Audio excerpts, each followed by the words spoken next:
work session. Thank you for joining us in this hybrid meeting format we're using as our state and community continue to recover from the COVID-19 pandemic. For work sessions like this one, where there is no opportunity for public comment, those wishing to access the meeting can do so by watching the live stream available on our website, the broadcast on Comcast Channel 21, or by calling into one of the phone numbers listed for this meeting on the public webcast and meeting materials web page. And thank you again for joining us.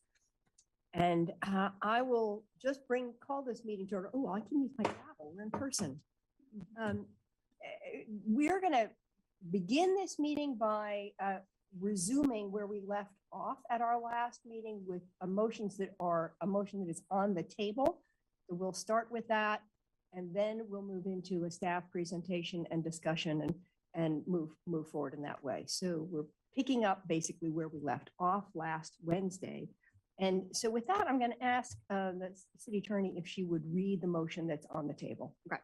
So the motion that is on the table, moved and seconded, is direct the city manager to schedule a work session on the solar access ordinance and tree preservation ordinance, including planting new trees and tree canopy potential. And that has been seconded.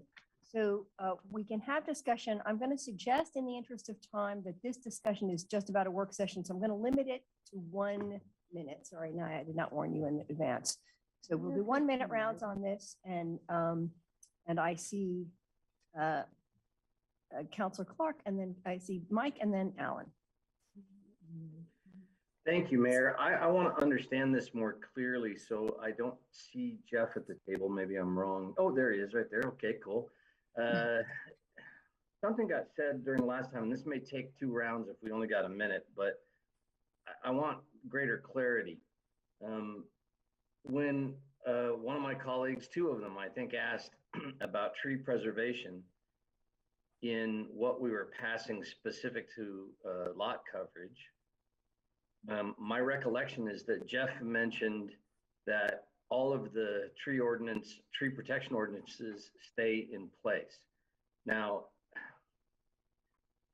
my understanding is that our tree protection ordinances generally only apply to multifamily housing, where these are single family code amendments. Jeff, could you give me maybe greater clarification?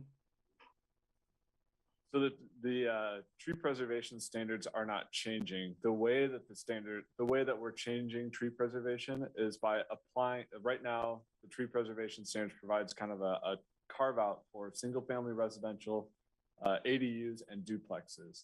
And the amendments that are proposed for middle housing is to essentially treat middle housing the same way that a single family residence, an ADU, and a duplex is currently treated.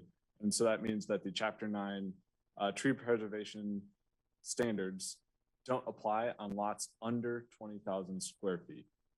And so that's just the Chapter 9 standards. And I can explain more if you'd like more information. Yes, please, because it seemed to me like you were assuring us trees would still be protected on most of the places that the possibility of building a new home or a duplex or a triplex would apply. And it seems like they don't actually apply. And I wanted you to have a chance to clarify. Try not to be mean to staff ever, but it seemed a little misleading to me, and I wanted to have greater clarity from you if I could. Yeah, to be clear, and I've got a slide up if that's possible. And to be clear, which tree preservation specifics apply to any of the code provisions we were talking about? Perfect. So what you see before you on the screen is the actual, and we do have these printed out. Alyssa, if you could hand those out. So this is what's proposed to be changing. So you can see here that on residential lots that are under 20,000 square feet, removal of significant trees from a parcel of property not subject to those. Right now, it's okay for a single family dwelling, an ADU, or a duplex. And so that's on lots under 20,000 square feet. Essentially, you are exempted from the tree preservation standards in Chapter 9. So in other words, the trees are not protected on those sizes. Let me just, if you don't, I'll just continue really quickly and go on. I've got a couple other slides here. Okay. On lots over 20,000 square feet, you can remove up to 5 trees per 12 consecutive months, no matter what. So Chapter 9 tree preservation works first through applicability and then through exceptions. So under those exceptions that I talked about earlier, really there's quite a few of them. So residential lots, like I said, under 20K, where you have a single family ADU or duplex. The other ones is that if trees are allowed through an approved land use, they're protected under that land use approval. So our tree preservation standards are oftentimes brought in through subdivision or PUD, plan unit development. Yeah. And then the other one is that we do have Chapter 6 tree removal permits. And so I'll talk about those a little bit briefly. And if you could, of what you said, how many of those actually apply to what we're talking about with regard to a single family or a duplex? It seems like what you're telling us is those apply except for in those circumstances, so the trees aren't protected. You're correct that we are treating middle housing the same way that we treat single family residential development, duplexes and ADUs, in that the tree preservation standards in Chapter 9 do not apply. Now, so if someone, for example, had concerns about that, they shouldn't be comforted because none of those trees are protected in these circumstances. So we also have Chapter 6 tree preservation standards. And again, this is outside of Chapter 9, so it's not something that I am usually dealing with. But they do have similar requirements for tree removal permits, which have their own set of approval criteria. And so what I have on screen, and I passed it out, but I'll also send you a PDF of the presentation. It talks about when you need a tree removal permit. And so in the instance where we have residential existing homes or a building permit for a home, no tree permit is required. And so what we're really talking about here is maybe a larger discussion and around tree preservation generally, because this is not just middle housing. There's so many exemptions that the tree preservation standards really only come into play in very specific subdivision, PUDs, and other developments of that nature, such as multifamily housing, as you referenced. So I want to bring that to the table, that it does seem to staff that that's a bigger picture issue. Well, I think we should talk about, if I could just finish, Mayor. It doesn't seem to me like we're protecting trees when you mentioned that those ordinances would still stay in place. And that seemed to be my colleague's concern. So it seems to me that if anybody voted on the lot coverage question with the thought process that trees would be protected, it seems they may want to reconsider that vote.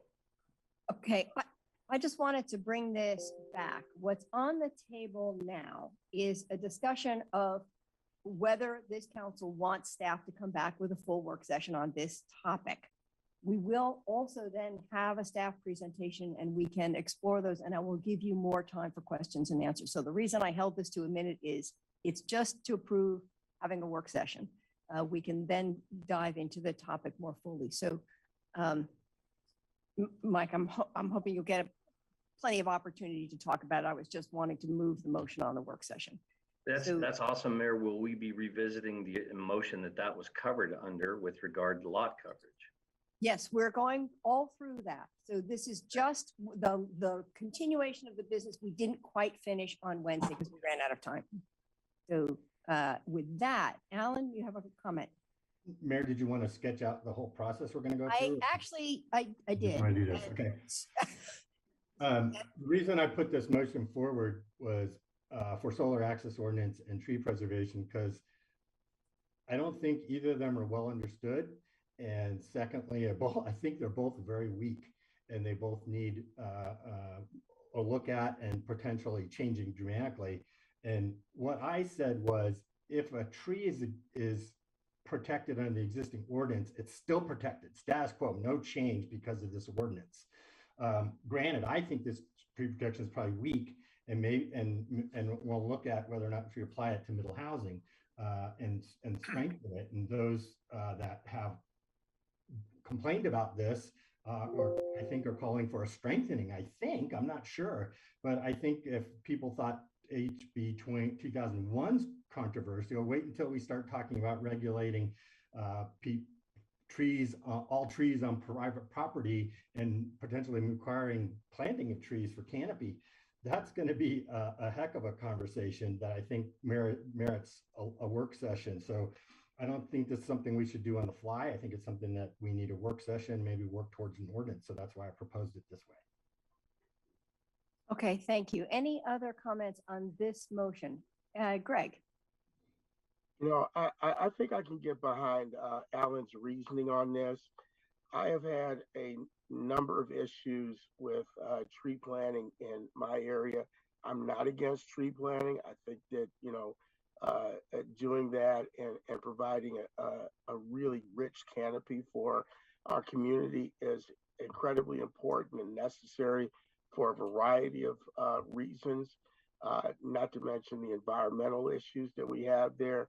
But we have to be careful in what we plant and where we plant it, and how that affects specifically homeowners in residential areas. I know, and I've already had this experience personally, that if you plant the wrong trees in the wrong places, that you are going to cause damage to people's property as well as public property in the if those root lines are not adequately addressed in terms of damaging sidewalks and curbs and other property. And so I really think that this merits a work session, and that we need to be very mindful in terms of the types of trees that are planted, what is required, and how that is going to affect the overall character of any street or even a full neighborhood. Thank you. Thank you. All right, I am reminding everyone, 1 minute, we're just talking about a work session. We will get into the substance of tree coverage in a bit. Claire and then Randy. Thank you, Mayor. Apologies for joining late. I'm away from town for work, and the hotel Wi-Fi was not cooperating. Since I did arrive late, I'm just asking if the motion could be repeated before the vote is taken. Thank you. Would you like me to read it right now? Sure. Move to direct the city manager to schedule a work session on the solar access ordinance and tree preservation ordinance, including planting new trees and tree canopy potential. Okay, Randy. Thank you, Mayor. And just quickly, I support the motion to have a work session on this, but it does raise some questions that I'll withhold at this point about lot coverage and trees and how this all kind of comes together. I, for one, I was a counselor that was in part thinking that the trees had a certain amount of protection, but then there's also the piece of overreach too, and telling everybody what they can specifically do, especially with small diameter trees, unless that's protected somehow. Anyway, enough for now. I can get into the detail later. Thank you. Emily. Thank you. I'm wondering how long we have to wait for these work sessions, since trees seem to be a hot topic on many different levels, and the solar access too. And I'm also very concerned about when we're bringing STRs back. So there's 3 big topics. And yeah, I want to vote for these work sessions, but I'd like to vote for them to happen sooner than a year from now. Well, yes, the city manager and I are looking at each other around looking at that agenda and bringing those back quickly and recognizing it feels urgent. So, all right, Alan, one more round. Thank you, Mayor. I'm mindful of the previous work we did on short-term rentals and also the last meeting's vote, 2-6. But I think it does, short-term rentals merits a work session as well. I think the middle housing code changes from HB 2001 is a game changer for short-term rentals. So I would move to amend to include short-term rentals as a 3rd work session for city council. Second.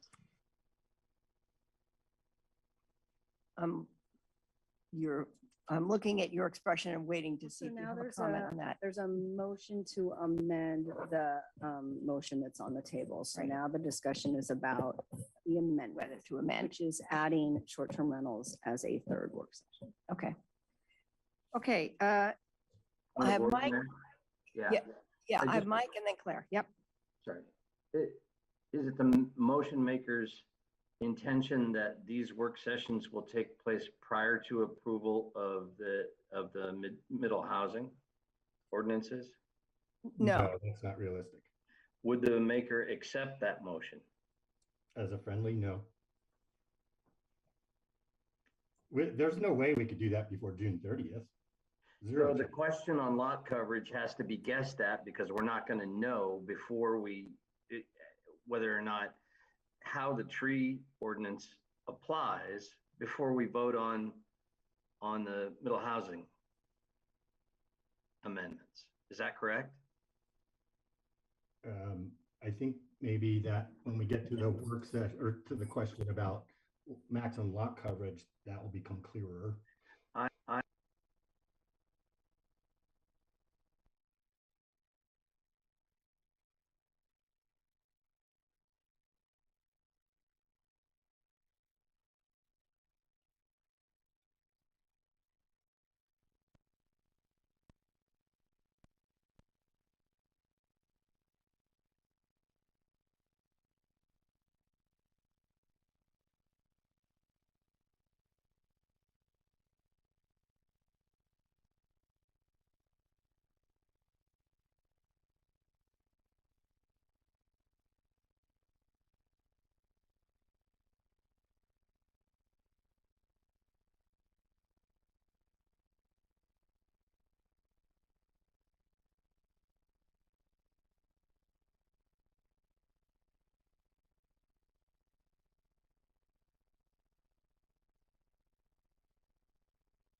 and then Emily. Recording in progress. Thank you, Mayor. I apologize for my confusion. I only heard 2 work sessions when the city attorney read the original motion to me, or to all of us. So So what on the- were the, On the table right now is a motion to amend that motion to add a third work session regarding short-term rentals. So I we're- understand that. Okay. What were the 2 work sessions in the original motion? I apologize. The first one is solar access ordinance and tree preservation. Oh, ordinance. thank you so much. Yeah. All right, I am not going to support the amendment. I think these should be separate motions. So I might not support any of the motion if all 3 of them are in there.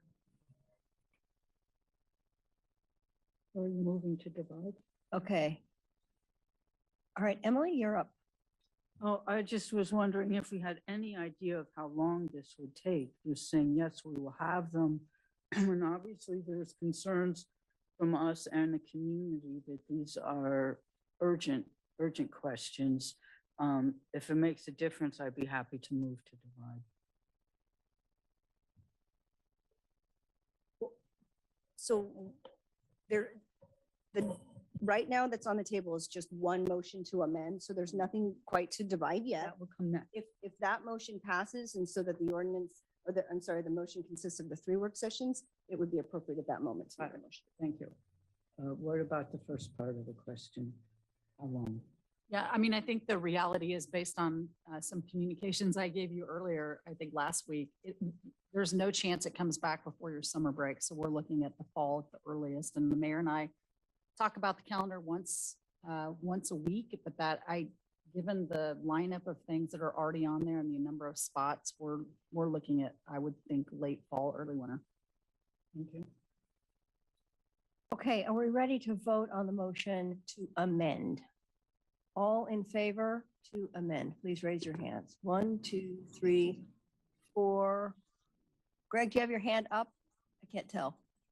No, okay. So 4. Mayor, Opposed? I'm aye, Mayor. You have your hand up? Yes. You have your hand up. Okay, so that's, wait, everyone, Can you read, hands up again, because it's hard for me to see. can you One, do the two, readout there? 3. Okay, I've got Randy, Jennifer, Emily, Alan with hands up, and Matt with, Matt with your hand up. And opposed to amending the motion, Claire, Mike, and Greg. So that passes. So now approval of the amended motion. So, right, so now the motion that's on the table for action is a work session that would have all three, a work session for solar access, tree preservation, and short-term rentals. That's the motion now on the table. Okay, and Emily, you want to speak to that motion? I move that we divide the 3 work sessions. Second. Okay, so just for clarification, because there was a third added, are you moving to divide so that each one is a separate motion? Okay, so then what is divided is you have a motion for a work session on solar access, a motion for a work session on tree preservation, and a motion for a work session on short-term rentals. That is what the motion to divide would accomplish. So what is on the table right now is a motion to divide to accomplish that. I thought we just approved the motion to divide.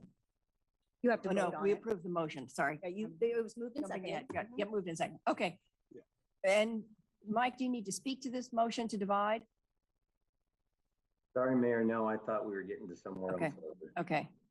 Anybody else need to speak to the motion to divide? All right, all in favor of the motion to divide, please raise your hands. 1, 2, 3, 4, 5, 6 opposed. 1. Mayor, Matt, I'm an aye, Mayor. You're an aye. Okay, so 6 and 7 in support, 1 opposed. Am I correct? Okay, all right. Thank you. It's really hard to see. Okay, so now we need to put the first of those motions on the. They're on the table and they're seconded. And so the first motion to discussion act on would be the motion for a work session on solar access. Okay, Ordinance. all right. Any need to discuss that motion? All in favor of the motion for a workshop on solar access, please raise your hands. Aye. 1, 2, 3, 4, 5, 6, 7, 8. That passes. Thank you. And the next one will be on tree preservation. On tree preservation, correct. Mike, are you needing to speak to this motion on tree preservation? Yes, ma'am. Okay, go for it. Thank you. Since we're now divided into individual items, is there any chance, and I'm asking both Mayor and Sarah, is there any chance to have this work session prior to completion of middle housing amendments? No. I'm going to vote no in that case, as the value of it for me is understanding its application to the lot coverage amendment that we've discussed. And there's the point becomes considerably less after the fact if we don't do it until the fall. All right. Okay, Alan and then Randy. Mayor, I can't recall, maybe staff can answer this. Don't we have a tree canopy work session scheduled? Or approved, work session approved? Is that, am I remembering that right? Yeah, it's an urban forestry work session on June 27th. Yeah, I mean, so that maybe these things can be wrapped together so that the tree preservation urban canopy discussion, that was my intent when I said including tree plant, new trees and tree canopy, was to have that kind of be a more comprehensive conversation. So I think that there is a tremendous value in moving forward with work session on this, because from what I understand, there's a lot of people clamoring for a lot of tree protection. And I think it's worthy of conversation, whether or not we actually go there or not and regulate all trees on private land or require tree plantings on private land is a completely different question. I think that's something we need to work through. That's going to be quite controversial. So, and that's why I think this merits a work session. Thanks, Mayor. Did you want to speak to that? Your head? Yeah, those we won't be able to wrap those into the June work session. They're really two different parts of the organization and talking about the code and updating the code for tree preservation is very different than urban forestry's work. So even though they're connected, we won't have the ability to get the tree preservation work that's code related ready by June 27th. Okay. So as long as we have would be that. postponing it. I mean, if you want to keep them together, we'd be postponing urban forestry into the fall. And I don't know that anybody wants to do that. That's not my intent. Yeah. Okay. Okay, Randy? Thank you, Mayor. I actually agree with Councilor Clark's concerns about this and how it wraps into middle housing. But at the same time, I'm going to vote to support it because I think even as a standalone issue, it's important that we have this discussion. Thank you. Okay, with that, all in favor of the motion for a work session on tree preservation, please raise your hands. 1, 2, 3, 4, 5, Aye. 6, 7, opposed, 1. So that passes. Thank you. And then finally, the third one on short-term rentals. Yes. Okay, any discussion on this? Mayor, can I interject? I apologize, just point of order or information. There's no camera capturing the meeting room on Metro. So whenever someone in the room speaks, it just comes up with Naya's name. Right. It's just Naya. You're in lights, Naya, though. Okay. Did you hear that explanation? Metro had lost their connection. Oh, So- it's there now, Mayor. It's back. Okay, thank you. Okay, so we have a motion. Mike, you want to speak to this motion on short-term rentals? I do. Did we not, someone needs to refresh my memory, help me with this one. Did we not already have a specific work session on short-term rentals within the last, I don't even remember, it was several months ago? It's been in the last year, but yes. Yeah. So I thought we came to pretty good resolution on that. And I noticed that 3 of my colleagues, or at least 2 of my colleagues, voted against the idea of revisiting the question in the fall. It certainly won't be applicable for the middle housing pieces that Alan just spoke about. So I'm going to vote against it just because I thought we already covered this well and we're already having a shortage of time, and it certainly won't affect anything we do with middle housing. So I don't understand revisiting it yet again. Thank you, Mayor. Okay, Claire and then Alan. Thank you, Mayor. Yeah, city manager or city attorney, do you remember where we left that? I believe we were supposed to come back with some kind of report after a certain amount of time. I do not have that specific, how that ended. Yeah, I apologize. I don't either. I don't remember off the top of my head when we said we would come back. I do think we said we were going to monitor and Yeah, it was a present a monitor. report. Mhm. Okay. But I Yeah, don't know so- if it was for specific works. I don't know if, I think it was a report. I don't think it necessitated, I think the anticipation would be, it would be in writing. It was not going to be a work session. Sure, right. And we would need to ask for a work session if we Mhm. wanted one once we have that information. Mhm. So I would like us to follow through on the work we did already in the same vein as Councilor Clark and get that report and then have a work session if it's warranted. So I'll be voting no on this motion. Okay, Alan. Thank you, Mayor. I think the rationale for this is that the middle housing ordinance is potentially a game changer for short-term rentals. The intent is to see if the middle housing ordinance should apply, should apply to short-term rentals. For example, those 3 options that I put forward last meeting, none of which passed, but that's the kind of thinking. So I'm also happy to have this follow the report or be concurrent with the reporting back on the data that we're having. I don't know that this one needs to be done in the in the immediate future. I think that report's coming back pretty soon, so probably in the fall is when we do this anyway. So fall, winter is what I was thinking in the first place. So I think, Claire, it actually, those two things would go hand in glove.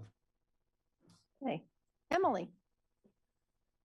Anything that we decided in these work sessions could also then apply backwards to middle housing. So even though it's not happening right now, it would be the whole city we talk about at once. Yes. Okay, if we are then finished with comments, all in, Mike, do you need one more comment? Just one more for city attorney. Is that a potential measure 49 claim if somebody buys or constructs middle housing solely for the purpose of creating a short-term rental, and then suddenly we say you can't do that anymore?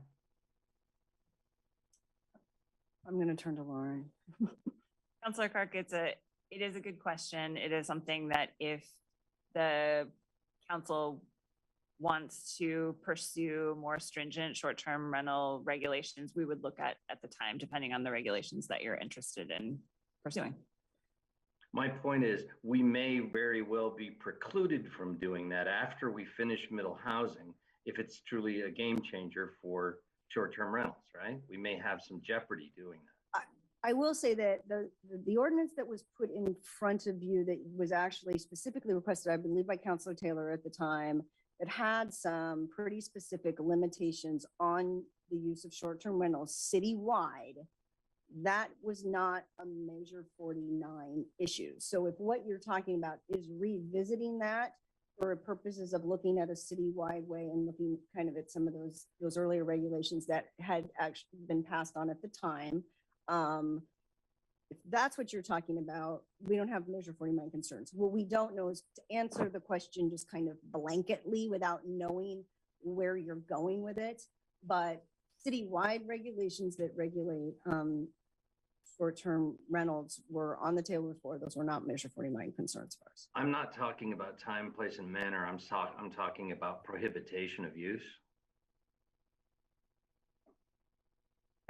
I think the ones before had some of those limitations, and I don't have them off the top of my head, but there were some pretty specific limitations on where and who and what could be used as a short-term rental, as I recall.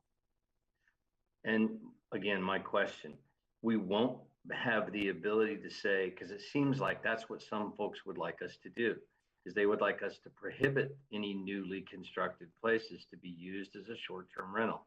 I'm saying, can we prohibit that without running into a Measure 49 claim if in fact we approve this stuff now before we have that work session? And we're not prepared to answer that question on the fly.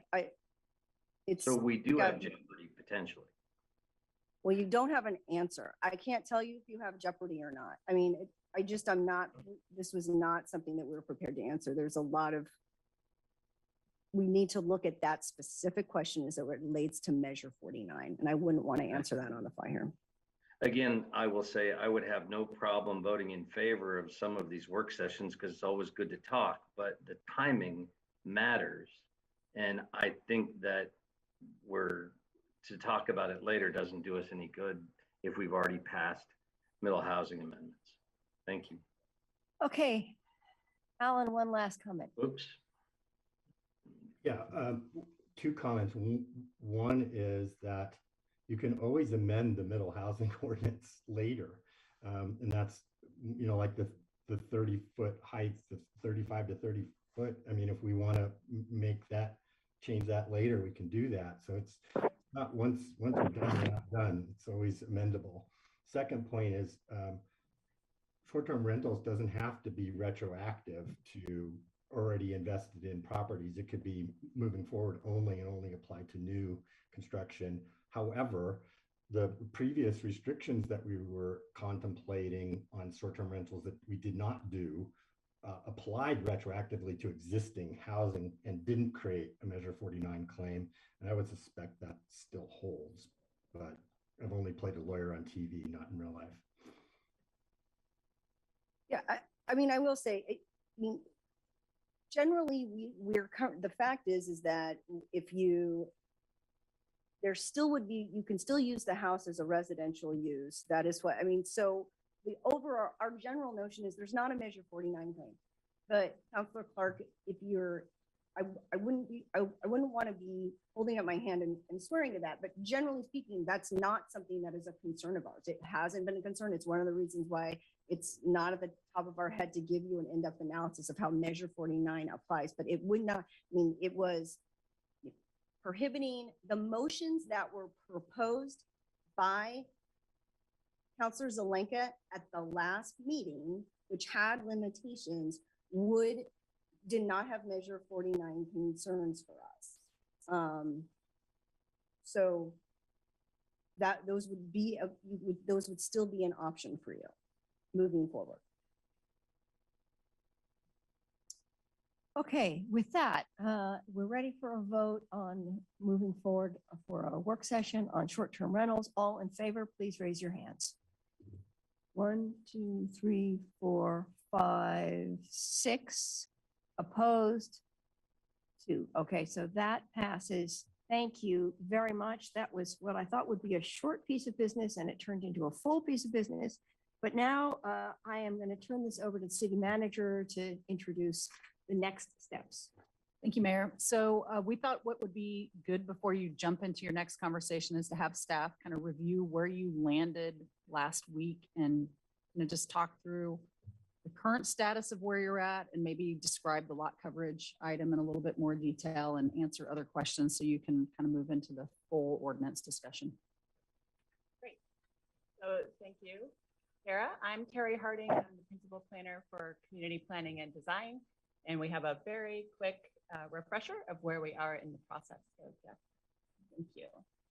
So as a reminder, we're implementing House Bill 2001. It requires cities, including Eugene, to amend our zoning regulations to allow duplexes, triplexes, fourplexes, cottage clusters, and townhouses in areas that allow single-family homes. And that state legislation comes with a deadline of implementation by June 30th, 2022. As far as the process, we've been over this a couple of times. So this is mostly for the viewing public. But Eugene began our local work in 2020.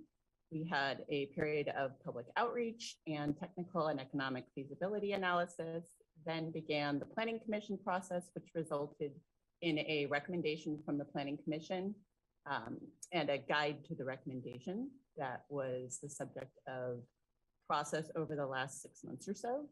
And then we came to the City Council with that recommendation and held your public hearing on April 18th. Now we're in the deliberations process, and Jeff is going to go over what you did at your last work session. Thanks, Terry.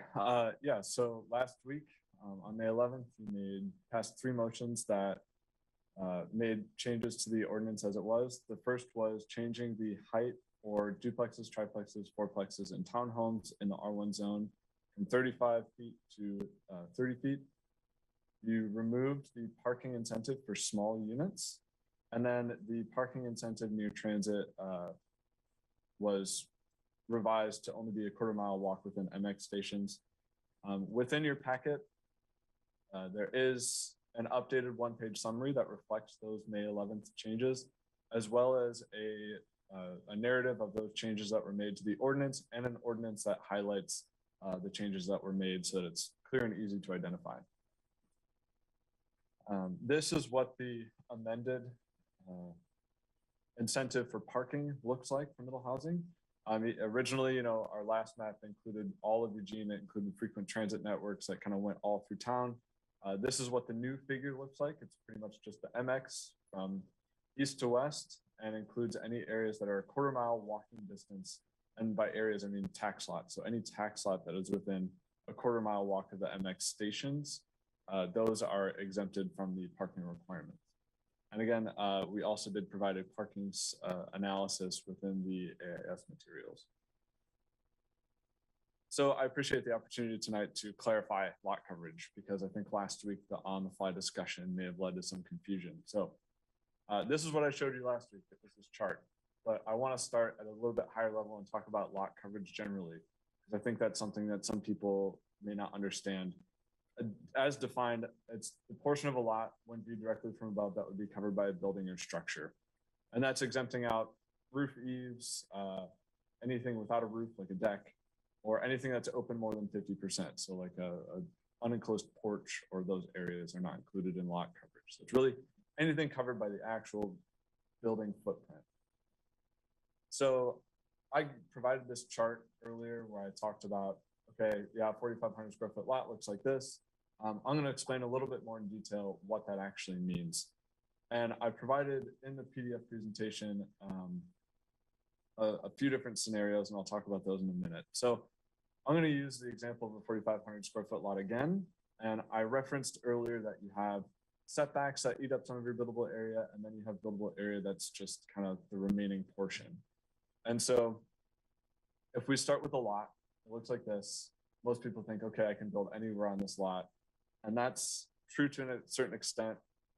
However, you get into the situation where buildings cannot be located within setbacks. So your buildable area shrinks.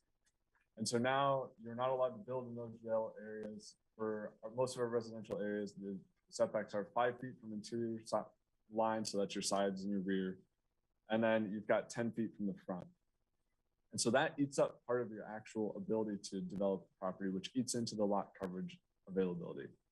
And so if we look at this example, we've got on the left is an example of a 4,500 square foot lot with 50% lot coverage applied.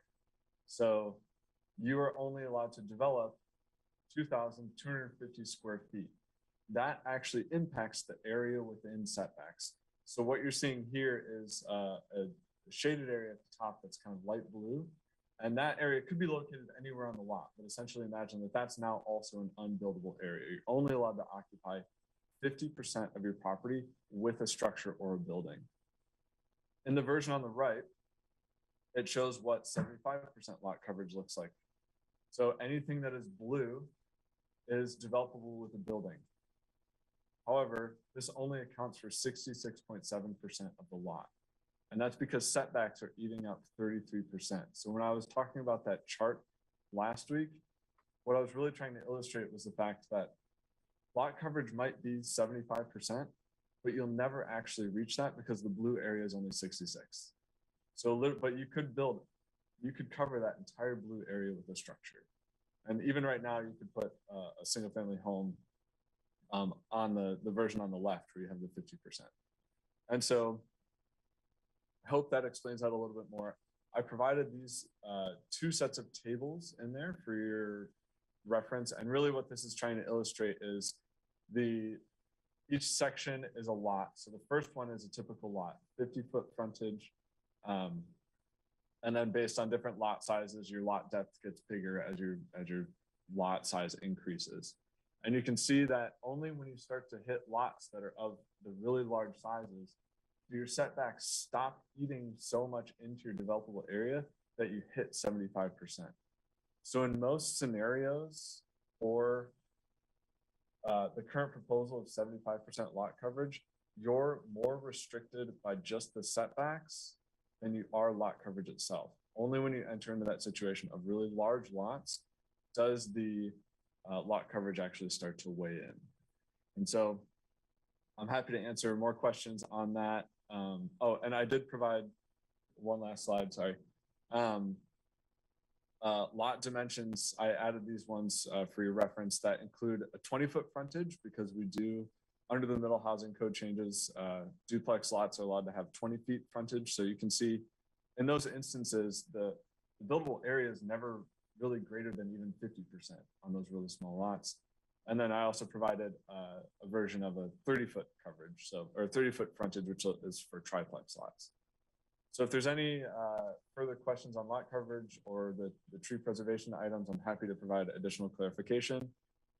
As a reminder for anybody else that's watching this evening or this afternoon, we have the deliberations and possible action today. We have the council deliberations and the actions if needed for May 23rd, and the implementation deadline, as Terry mentioned earlier, is June 30th. And I will wrap it up there. Thank you. I have 4 counselors lined up. I'm giving you 2 minutes per round, just in order to try and keep things moving. So I have Mike and then Claire. Thank you, Mayor. Jeff, thank you for the presentation with a little greater clarity. Please correct me if I'm wrong. So if we accept the 75%, you by definition almost cannot protect any trees except those that exist in the setbacks. Because you can put a building right to the edge, right? You can put a building up to the edge of the setback. That's correct. So the only trees then, if you do with a 75% coverage, the only trees that would be protected and prohibit the structure there would be trees that exist within the setback, correct? That is correct. When the Planning Commission was considering these changes, they didn't want to treat middle housing differently than we treated single family development because they wanted to encourage and incentivize middle housing development. And by adding additional tree preservation standards, they identified that it was adding additional barriers to middle housing development, and they didn't find that that was in line with what they had. Right, I got their rationale. But what I assumed my colleagues to be asking the other day was was about tree protections, and your answer was essentially that those still exist. But I suppose, let me give you the hypothetical. If I had been asked that question, I might have said, well, you can build right up to the line, so there's nothing to protect. They can all be cut down. That's the way we do it with single family housing right now. So for those counselors that are comfortable not having the tree protection work session in advance of this decision, what we're deciding is you can cut everything down unless it exists in the setback. So just wanted greater clarity on that question. I appreciate it. Okay, Claire. And then thank you, Mayor. I was just asking staff to send me a PDF of today's AIS since I wasn't home to receive it when it was delivered. So I am good. Thank you. Oh, okay. Thank you, Alan. And then Emily. Thank you, Mayor. Just to be clear, a lot of the emails and comments that I've gotten, conversations I've had, it's about HB 2001 that makes this profound shift in eliminating R1 single family dwellings and allowing duplexes, triplexes, fourplexes, and townhouses. And the council has absolutely no say in whether or not we allow that to occur. That's state law. In fact, it would pass over the objection of council, and in particular my objection as well, but the majority council. So it seems to me that people are conflating those giant changes with the relatively modest tweak to that we're discussing now, and believe that the big profound changes are actually profound, and that shift to duplexes, townhouses, and triplex, fourplexes is really big. And comparatively speaking, all the fears of all the things that will bring and impacting our neighborhoods don't arise from eliminating parking on a very limited number of lots of units, nor does it really impact the building height. But my motion rejected that change anyway, and we're keeping it at 30 feet and 37 with a peak. And by the way, you can today, and have for 16 years, been able to build a 3-story building on a lot that's been divided, and that will continue to be the case regardless of what happens moving forward. So that 3-story thing is a little bit of a red herring. But nor did the impacts be about max lot coverages, because increasing it to 75%, which really actually what we just saw really applies to very few. Most of the lot coverage is actually in the mid 60s. So I'm okay with that 75% number because it's very limited. And even if we kept it at 50%, we'd still have the same tree issue that would still exist. It would only impact between 50 and 60, mid 60s percentages, that little bit of, that's what we're talking about, so it's really not that much of a difference unless we go back and change the tree ordinance. And I don't think that's something we want to do on the fly, which is why I think we're doing a workshop. a work session, and that's going to take a lot of time and a lot of community involvement to talk about what we're going to do about trees on private property inside a lot that isn't developed yet or even has been developed. So I'm okay with this because I don't think this is as big as an impact as people potentially think it is. Hey, thank you.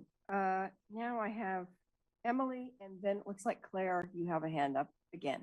Okay. Thank you very much. So we're talking about the difference between 50% and 75%. And I'm hearing that there really isn't any difference. It doesn't affect any lots. And I don't think that's true because 53% and 71% are more than 50 and less than 75. So regardless of the tree situation, my arguments of heat islands, green space, place to put a barbecue are still really valid. And I don't think that this speaks, I don't think this is true that, oh, it's all the same, whether it's 50% or 75%. It's not. Thank you. Claire. Thank you, Mayor. So I just wanted to clarify with the change we made around the parking incentives within a quarter-mile distance of an MX station. Staff provided a map. That map reflects just what exists today in terms of MX stations, but this would apply to development around future MX stations. Is that correct? No. Oh, sorry. The map would be adopted today as it is, and if it were to, it would need to be amended in the future if additional MX stops are added and you wanted to do that. So it doesn't automatically apply to within a quarter mile of future MX stops? It does not. And Councilor Seibert, there are a couple of reasons for that. One is that because middle housing is housing, we need our standards applicable to it to be clear and objective. And so we're proposing to adopt a map that shows specific lots that can take advantage of that parking incentive. So it's very clear which lots are, to which lots the incentive is available. The other piece is that council cannot delegate its legislative authority to another entity. LTD sets MX stations. And so you couldn't say, oh, whatever new MX stations LTD chooses, it doesn't work that way. So you'll need to come back at a later date when new MX stations are created and amend the map if you want to apply the parking incentive to the new MX stations. Okay, I'll accept that. And like Alan, I don't even pretend to play an attorney on TV, but I think only an attorney would interpret that as delegating authority. It would just be like, there was a new condition along the route and now it applies. But so what you're telling us is when we have more MX, we need to come back and make amendments in order for that to apply. So, and I'll just say quickly, I'm okay with the changes we made. I'm disappointed that we removed the parking incentive from the small middle housing units, but I'm not going to argue about that. I think the lot coverage should stay per the Planning Commission's suggestion, and I'd be okay with moving forward with what we landed on at our last meeting. Thank you. Thank you. I have Mike wanting another round. Anyone else need a first round? Okay, Mike, take it away. Thank you, Mayor. Because of the difference in what I've heard, I want to make a motion on this. I move to direct the manager to come back to us with ordinance reflecting a 50% lot coverage instead of a 75% lot coverage as we discussed previously. And if I get a second, I'll speak to it. Second. Thank you. My thinking on this is that just as Alan said, and he was right, that these are big issues and, it requires us revisiting this with a better community investment in discussion. And so it seems we're going to do that in the fall. And that was my rationale in the first place to support Emily's initial motion, which was Let's do the minimum that we are required to do and come back after we've more thoroughly vetted the conversation on some of these issues. And so I don't have any problem with the idea of us hitting 75 if we can address some of these other questions thoroughly in a way the community is comfortable with. And I don't think we've done that yet. So that's the reason for moving the motion to the minimum required. And if we find after we've had the tree canopy discussion that it's fine moving it to 75%, then let's do it then. Thank you. Any other comments? Randy? I agree. I would like to have an opportunity to understand what the tree canopy conversation is going to produce. That's been a concern of mine all along. At the same time, I understand we need to get something in place before June 30th. But if we go with the 50%, that doesn't preclude us from coming back and expanding that to 75% later, correct? Correct. Okay, thank you. And Mayor, could I speak to any of these?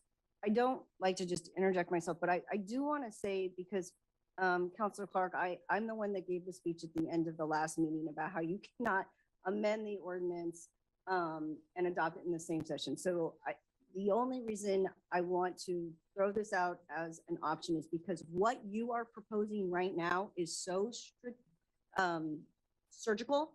It literally changes one number in one table within the ordinance that I would not say I would say that is something that you could do and act today. So I only put that out there because I am the one that had previously said you couldn't do it and act the same day. So if there was a desire to change the motion or have some, anyway, we could do that today. I have that language. The motion to adopt would need to be on the table in order to do it that way. Okay, thank you. So we can do what I'm suggesting, and it won't throw any delays on process. Correct. If you were to withdraw your motion and the second agreed to withdraw the second, and the motion to adopt the ordinance was put on the table, you could make a motion to amend, and I have very specific language that would accomplish exactly what you just said. It would be made to the ordinance, and then you could act on the ordinance with that very surgical change today. Okay, thank you. Okay, so the question is whether you want to withdraw that motion and proceed after we put the ordinance on the table, or whether you want to keep it on the table, in which case then we have a second and we can vote on it. Mayor, forgive me, but my understanding is different than that of what the attorney just said. My understanding is that I'm giving manager direction to do the change, and she has the language and the things necessary to do the change right now. She could also have it if I made that motion at a different time, but she can do it if my motion says direct manager to come back with this stuff. She has it right now, so it won't be any kind of delay of any kind. We can still vote. As your motion is made and seconded right now, if it passes, this will come back to you on the 23rd for action. You will not act today because you're not amending, the ordinance isn't on the table to be amended. You're making a direction to return with a changed. Right, which you could do today, right? No. No. What would need to, if you withdrew your motion right now and the second withdrew the second, and the main motion to adopt the ordinance was put on the table, then you can move to amend the ordinance to amend ordinance section 12, table 9.250, maximum lot coverage for duplexes, triplexes, and fourplexes, found on page 22 of the ordinance and page 29 of the May 18th council packet, to change the R1 maximum lot coverage from 75% to 50%. Right, we're having a semantical argument right now. It's kind of, but it's not. Because right now you don't have a motion on the table to adopt the ordinance. Right. you're seeking to, if you want to amend the actual ordinance, then the motion to adopt the ordinance needs to be on the table. It accomplishes the same thing, but it's I not. know, You're just I premature. know. I want what the president of the council puts on the floor as a motion to reflect this decision already made. Okay, well, then you will act, if this motion passes, then you will act on May 23rd. We don't have that ordinance prepared. So I think what she's saying is your motion says bring it back. So because it's not on the table, It we will doesn't say leave wait this. a length of time though, Sarah. She's got the language. We don't have the ordinance language to bring it back. It needs to be the ordinance language. We either have to redo it and bring it back for you to vote on, or you need to amend the ordinance as written. For it to be legal. I understand the difference. I don't understand why, but okay. Okay, Let's so call the, it a question. Yeah, fine. so are you, you want more discussion on this, or do you want to withdraw the motion? I'm just looking for you, a response. Because we can understand address what you this, said. we can address can do this it later. exact thing in the next, when we put the ordinance on the table. When This will can- that be, Mayor? In the next, as soon as I finish having this conversation with you and we either vote or don't vote, then we can put the ordinance on the table. So it's Just now wait in this early, meeting. Mike. Just wait 10 minutes. Or it's just more Yeah. efficient. It's just more efficient to do it that way. That's all. I'll accept that and I'll withdraw. Okay. Will the second withdraw? Okay. Okay. All right. I'll withdraw as well on my second. Okay. All right. Great. Okay. I'll go for the main motion. So with that, yes, Emily. Are we going to have a chance to bring up anything else, or are we just going to? Yes, the floor is open and I have a queue. There you go. And you're up. I would like to talk about infrastructure, and I would like to talk about goal protected lands. And I'm sure you've all been getting emails about this. As far as the infrastructure, I asked and was told that an analysis had been made for the whole city. And I'm wondering what analysis, what happens if the needs aren't evenly distributed? You know, one neighborhood gets 20 houses and their infrastructure isn't okay anymore and other places aren't affected. If it's not sufficient, what do we do about it and who pays? Now, in the DLCD minimum and model codes, this infrastructure isn't in there. So if it turns out we have enough infrastructure, we can take this out. And in the meantime, there would be no remand about it. So I'd like to make a motion about that. Should I do that first and then talk about the Greenway? Why don't we, can we have staff speak to your Yeah, concerns? absolutely, Why don't we of do that? course. Do you want to start on infrastructure? Sure. So, Councilor Semple, you are correct that early on in the process, planning staff spoke with City of Eugene Public Works staff about the question of whether they believed infrastructure in the city was sufficient to support anticipated development of middle housing. And the answer was yes. And there have been materials added to the record to reflect that. The city has a public facilities plan that the statewide planning goals require us to have and require us to plan for land uses that are allowed by our comprehensive plan and land use regulations, which will now include middle housing.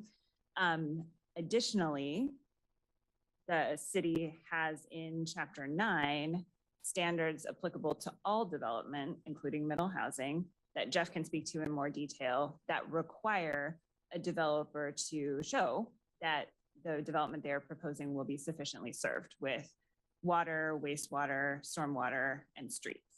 And the minimum standards require something similar. So our code already is lined up with what the Land Conservation and Development Commission requires in terms of middle housing and ensuring that middle housing can be served. So what was the point of changing it in the planning commission? We didn't change. I'm Oh, not they sure. want, I get this now, they want to add it to what the planning commission, or take it away. I'm sorry, I'm confused about this. I just want to make sure that we have sufficient infrastructure, and if it turns out we don't, that we have some way of dealing with it. And I'm confused. I don't think that's included. So neither the Public Facilities and Services Plan nor the standards in Chapter 9 that require a developer to show that there's sufficient infrastructure are being proposed for changes. They are. So it's the they same will as the minimum and model. I mean, we have our own code provisions, but they reflect the requirements and the minimum standards that the city work with the middle housing developer to ensure that there's sufficient infrastructure to serve the development. That's absolutely correct. For everybody's benefit, there's what we call the 9.6 thousands. It's a whole section, and it's essentially standards that apply to all development within the city of Eugene. And specific portions of that 9.6505 covers water, wastewater, streets, sidewalks, bike paths. And then the 9.6790s and forward cover stormwater. So all of those provisions basically do exactly the same thing as the state law. We just didn't since we're not amending the 9.6 thousands for these provisions of infrastructure, we didn't feel it was necessary to also incorporate the state's definition of sufficient infrastructure. So it was never it was never included in a draft that was presented to the planning commission. So the same situation would apply if we wanted to add it. It would have to be rewritten and come back next week. I think I'm satisfied that it's already covered. The second one is, I'm going to need a second round. Why don't you just go for it? The second one is the goal protected lands, fitting with goal 15 about the Willamette River Greenway, which I've also heard quite a bit about. And it's coming back to us later, but what happens in the meantime? And again, it's in the minimum and model, so they must have had a reason for it. I don't think either of these would hurt us to have put them in. You can always take it out, and it would protect the Greenway while we're getting to it.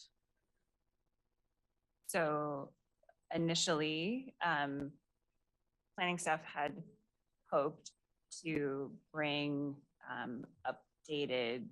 proposed updates to the city's Willamette Greenway regulations to the city council on a similar timeline to the middle housing code amendments.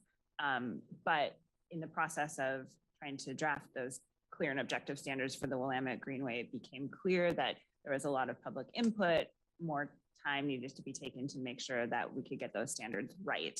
And so the two projects were split apart. Middle housing continues on the state mandated timeline, and Willamette Greenway, the work continues, but it will be coming back to you at a later date. Until, as it stands, middle housing that is developed within the Willamette Greenway will need to comply with our city's Willamette Greenway regulations. They will need somebody developing middle housing, just like single family housing or anything else in the Greenway, will need to get a Willamette Greenway permit, and they will need to be able to show compliance with the applicable approval criteria in our code. People are concerned that there'll be big buildings right next to the river. Will have more of an effect than a single family farther away from the river. And again, what happens in the meantime before we get to it? So on a case-by-case basis, when anybody who owns a piece of property within the Willamette Greenway, they can apply for a Willamette Greenway permit, go through a public hearing process, and people have the opportunity to weigh on it, those case-by-case scenarios based on whether or not that proposal complies with the Willamette Greenway approval criteria, which are taken directly from Goal 15. Correct. I'm a little bit confused about that. So you still can build the bigger middle housing right next to the river, according to what we have now.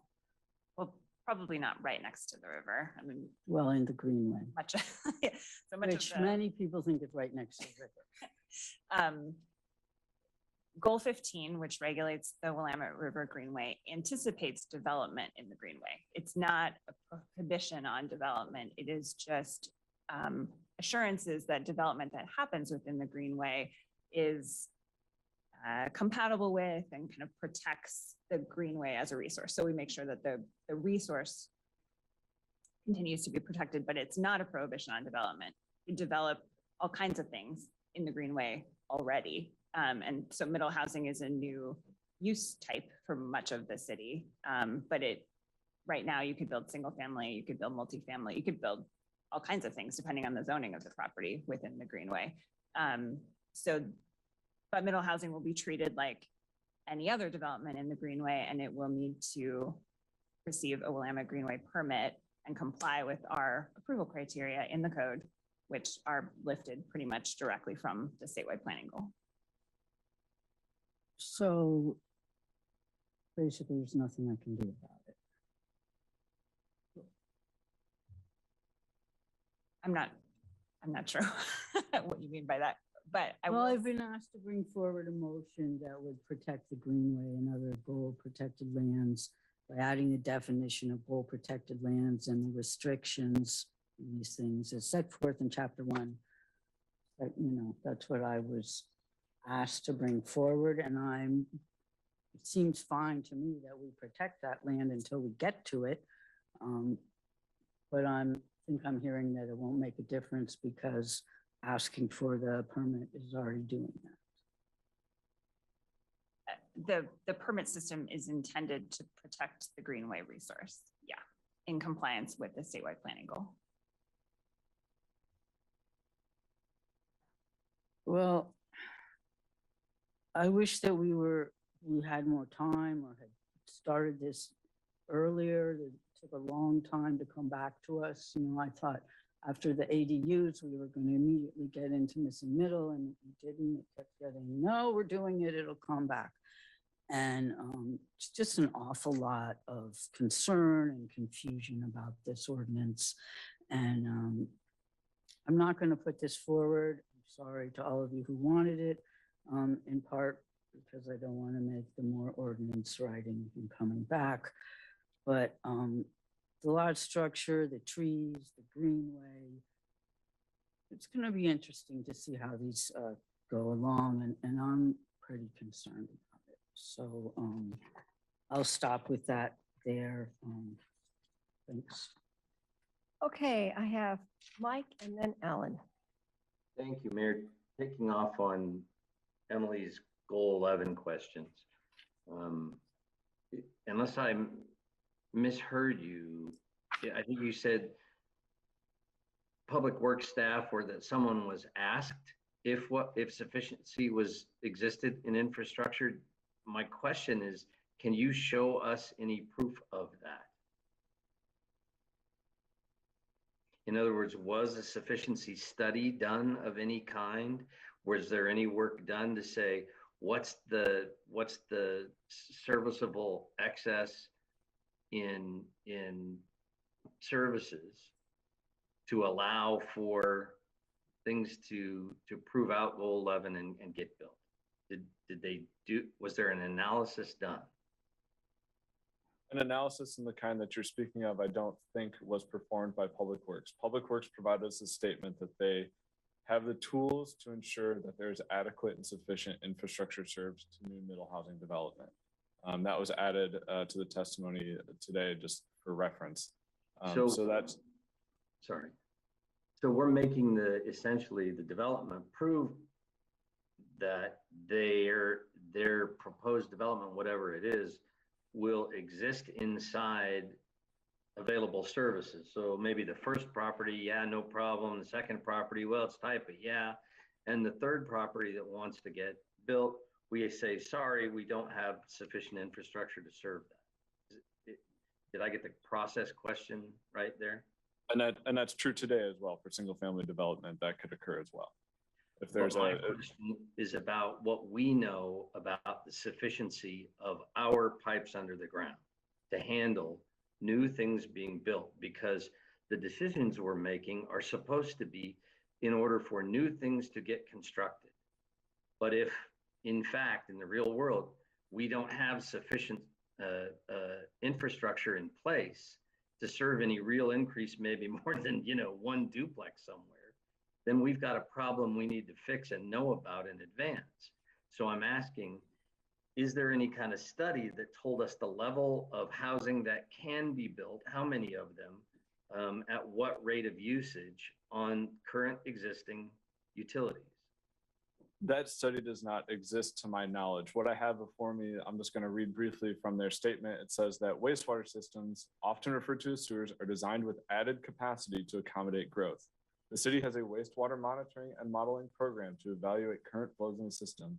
This program is used to evaluate the capacity of systems as development is proposed and as areas in the city densify.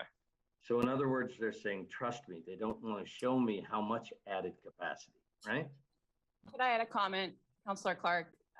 When we began these discussions with a larger city staff team, infrastructure was one of the topics that we knew was going to come up as we proceeded through the process. And so one of our earliest items for our consultants at Echo Northwest was a feasibility analysis of the rate and amount of metal housing that would be likely to occur across the city.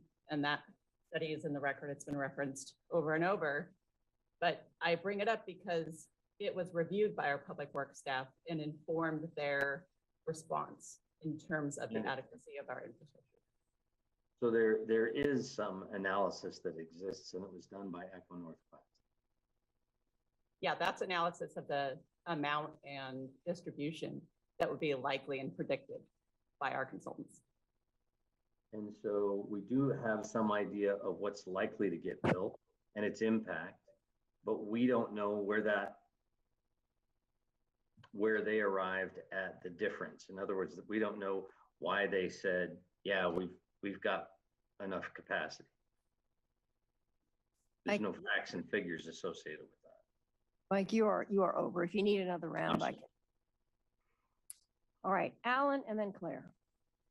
Yeah, Mike, it's a good point, but as part of any development permit process or approval process to get public services, whether it be sewer, water, electricity, you put in your permit and then it's checked against the existing capacity, and it's a yes, no question. Yes, no. Same goes for electricity. I mean, if someone wants to build a new house and the line can't handle it, they have to pray for the upgrade of the line to handle it, so then they can build their house. Otherwise, it doesn't work. So it would be extremely difficult for service agencies and very expensive to have a real-time running capacity check based on every single line and every feeder, not knowing where it is. It's much more efficient and more appropriate to do it on an as-needed basis as we move forward. That's comment one. Comment two, Lauren really addressed it, and I think there's a misinterpretation that the Willamette Greenway is a prohibition against development, and it's not. That's not the case now, and if you meet the criteria that staff was talking about, you can develop in the Willamette Greenway right now. Maybe not right next to the river. There's a buffer there, but and the Middle Housing Code will not change that at all. That's correct, right, Lauren? Correct. And Emily, if you want to do something about the Willamette Greenway, you could add another work session to the list of beefing up the Willamette Greenway development standards. I don't suggest you do that right now, but maybe you could do it in the yellow sheet work session poll and see if people want to do beefing up the Willamette Greenway standards. I mean, we have limitations on how much we can do in that regard because of the state laws and goals, but it's something I'd be interested in looking at. That's it, Mayor. Thanks. Okay, thank you. Claire. Thank you, Mayor. Yeah, on this question of sufficient infrastructure, I think as Alan just pointed out, I mean, it's the current situation. We've got announcements of several new multi-unit housing that's going to be going in around the University of Oregon, along Agate and that area, and they'll have to put in for permits. And part of that process is validating whether or not current infrastructure can handle the addition of those new units. And I will point out, outside the UGB, there is zero infrastructure. So if we, if the ultimate idea here is that we need to expand the UGB, then we'll have to invest in brand new infrastructure, which will be very expensive. So there's no net gain in thinking about how we avoid infill to spread out. It's would cost a lot more. Okay, Mike, I'll give you one short round, but I really do want to move to a vote. It's almost 1:20, it's 1:21, and I know we're going to have discussion on the next thing. So quickly, one more. Thank you, Mayor. Could our city's attorney remind me of our obligations under state law with regard to the comp plan and goal 11 in this particular case? In other words, Alan's saying it's always all on somebody else. I'm saying, don't we have obligations as a community to plan appropriately for what we know will take place or is desired to take place? Councilor Clark, yes, we do. And we have. The city has adopted a public facilities and services plan in that complies with the requirements of goal 11. It is a refinement plan of the comprehensive plan. So there is proactive planning going on in terms of infrastructure needed to support development in the city. And as a belt and suspenders, individual development is required to show that it can be served as it is developed. Mm-hmm. And my concern here isn't the order or the time here. My concern is that we're doing all this work with the intentional idea that we want to build more housing. And if we get, one step through the 20-step process of building more housing and seeing it built, and then suddenly we run into a problem that doesn't allow for anything to be built for the next 2 years. My point is that it's better to know that now, and that's why I'm asking these questions, because I want to know the details of our capacity. So I appreciate the time, Mayor. Okay, thank you all. I think we are ready to put a motion on the table. Claire, I'm looking to you. Okay. Move to adopt an ordinance concerning middle housing, including exhibits A and B attached thereto as set forth in its entirety as attachment C to the May 18th, 2022 agenda item summary. Second. Okay, Emily. People are very upset about being heard. I think our outreach was new, innovative, and very useful. I value this information, points of view, the life experiences, and the reality of our housing crisis. However, as a counselor, I believe it is my responsibility to make sure my constituents are heard. We have a divided council and a divided community. Regardless of the topic, this is a vital duty to hear our community. We're hearing distress and outrage about the technical difficulties with both the public hearing and last week's forum. People were dropped from the list and couldn't stay up that late for the hearing. If we don't let people have another chance to speak live on video, the resulting anger will be justified. I do not believe we are likely to get additional information or to change our votes, but it would be wrong not to allow the opportunity for people to speak again. I realize we can't have another public hearing, but we do have a public forum coming up. And I think people should be allowed to speak to this. If we vote today, that public forum doesn't matter. I'm going to make a motion that we don't vote until May 25th. It will not affect our ability to vote before the deadline. I don't see any harm in it. And I especially do not want to have the vote immediately after the forum. So I move to postpone our vote on House Bill 2001 to date certain, Wednesday, May 25th, 2022. Before, Second for discussion at least. yes, second. For the, Oh, okay. Sorry, Greg. Yeah, I second it. So okay. go ahead, Mike. So I I appreciate this motion and I expected that this might be possible. I would suggest that we have a full agenda on the 25th, and I would propose that one option would be that I would call a special session on the 24th. So that we would not have to bump our calendars on the 25th and also understand that at the end of a long public forum, you're not going to want to vote then. So if the feeling is there for the council that you really want to give that last public forum before voting, I would offer the possibility of a special session for the vote. All right, let's see, I've lost track of the queue. Randy, go for it. Randy, It's Mike, then me. okay, Mike and then Randy. I apologize, Mayor. That's because I have the motion I intend to make that I have my hand up, but I will say my computer is going to force reboot me in about 5.5 minutes.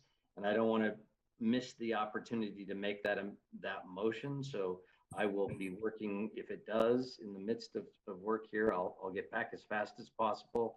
Please allow me to make that motion before we're done. Thank Okay, you. will do. All right, Randy. Thank you, Mayor. This is something that's bothered me from the beginning. Well, not the beginning, but since we had the public hearing and people got bumped off, I agree with Councilor Semple. It is important that we provide every opportunity for people to express their concerns and their opinions. And I take that pretty seriously. I am in support of that. I'm assuming there's no way to get a public hearing between now and then. It just would have to be another public forum. Yeah, it would be correct. The only day available would be the public forum on the 23rd, which is why I'm offering one option would be to have an emergency session on the 24th, rather than bump our calendar, which is not a good day for us to bump. I would also offer, there'd be no opportunity for us to amend the ordinance between the public forum and either Tuesday or Wednesday. Right? Okay. So it's an opportunity for people to speak, but it won't be an opportunity for us to then change the ordinance before you vote. Okay. I still support having people's voices heard. Thank you. They can speak to it either way, but I get your point.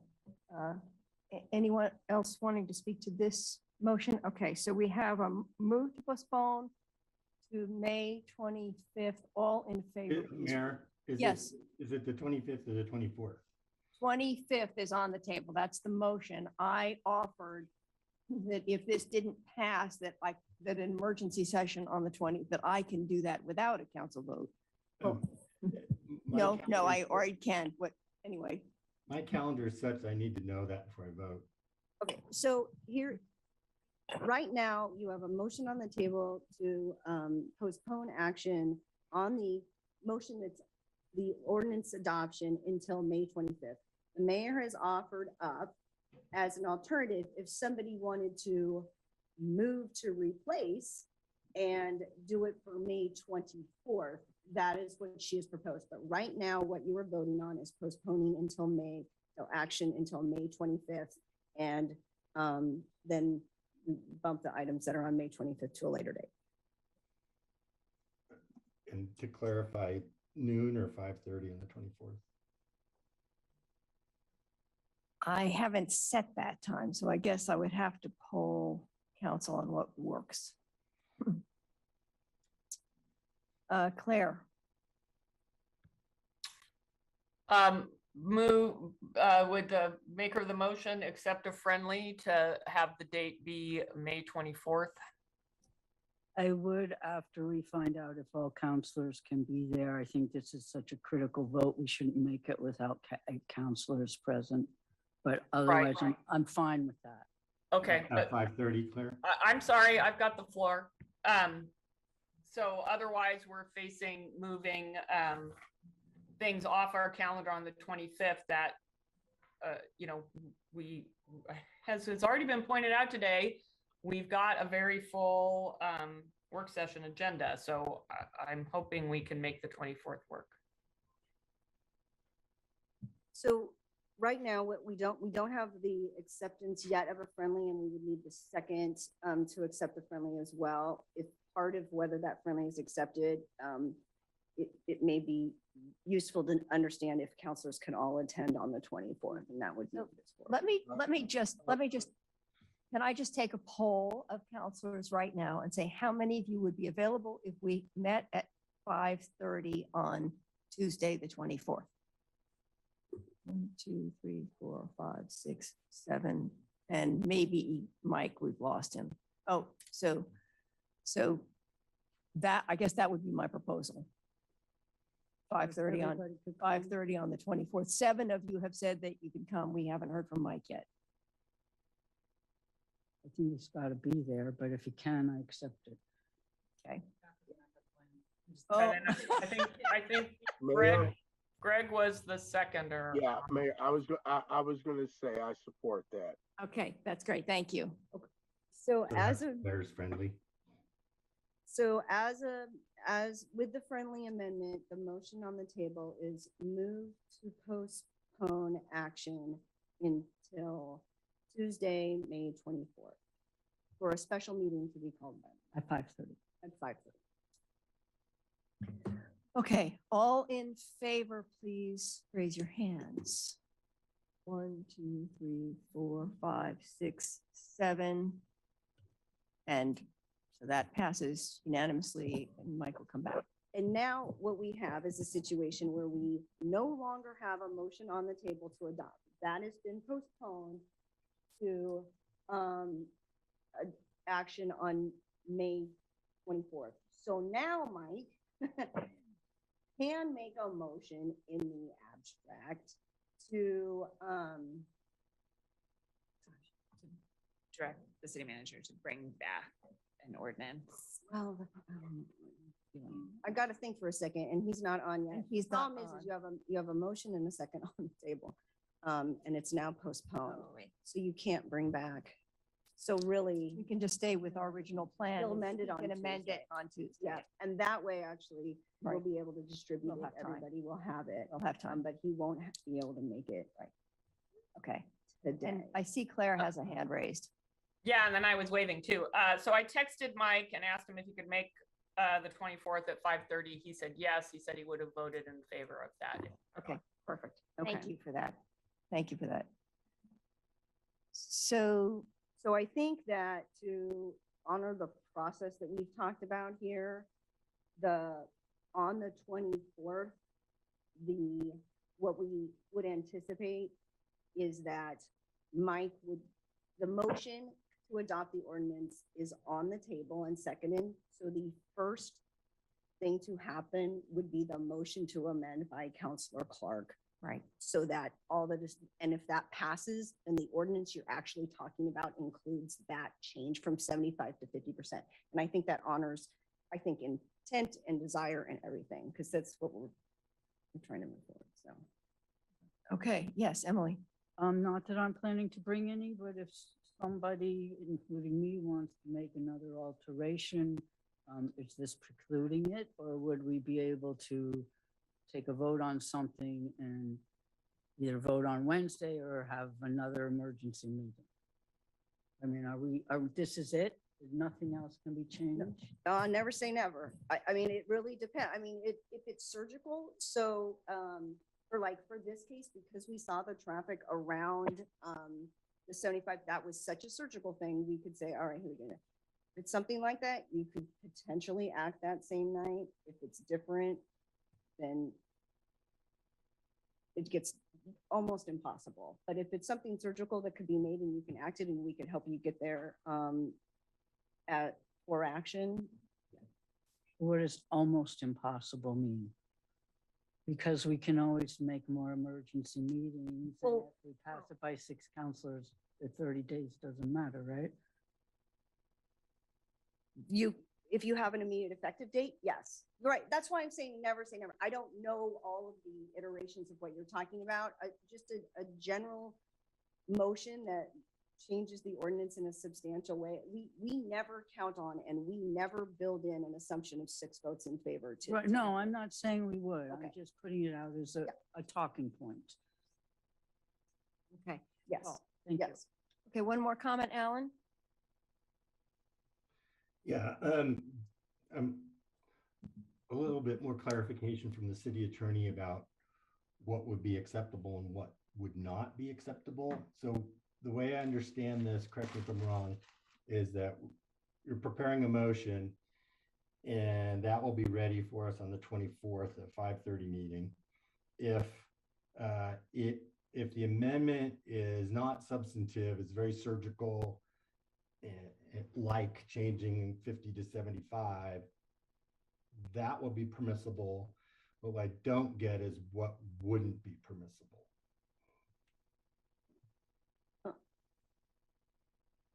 So, Anything and- beyond, so I can, so the motion that is the surgical motion that will be made on Tuesday prior to action on the main motion is specific in that it calls out the exact section of the ordinance, the table, the row of that table, and the specific change of 75 to 50. That is the motion that Councilor Clark wants to make.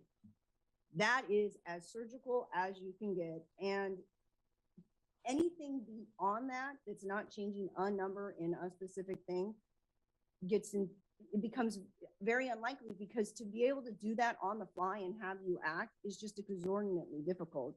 And so that's why I'm saying this is as surgical as you get, and as really as comfortable as we tend to be when it comes to changing ordinances and acting on them in the same meeting. So in that case, it would be good to know if there are any other issues lingering out there that we might want to have be brought back that are surgical or not surgical, because we're not going to be able to take them up again. So if someone thinks of something over the weekend,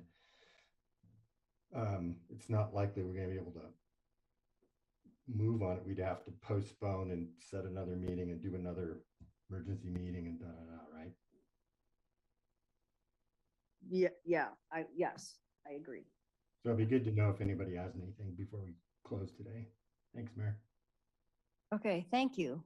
I would like to adjourn this meeting, and unless somebody has any other critical thing that needs to be brought up, we are adjourned. Thank you.